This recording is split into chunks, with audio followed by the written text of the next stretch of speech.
Hi, I'm Babsy B, back with another activity, that rhymed, for using the wow word frequently. A hands-on activity that will keep your children busy this week.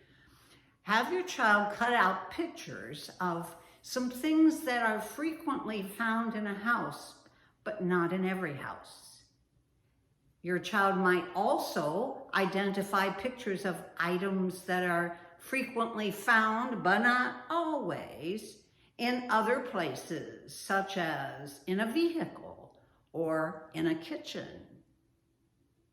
or something that is frequently found in a grocery store or frequently is not in a grocery store, or in a school, an office, or out on a street.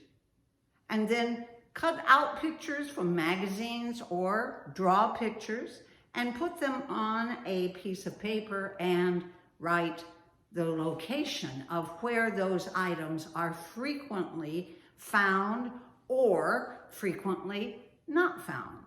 So that's a hands-on activity that can keep children very occupied in a very a good learning activity to do. Using the word frequently.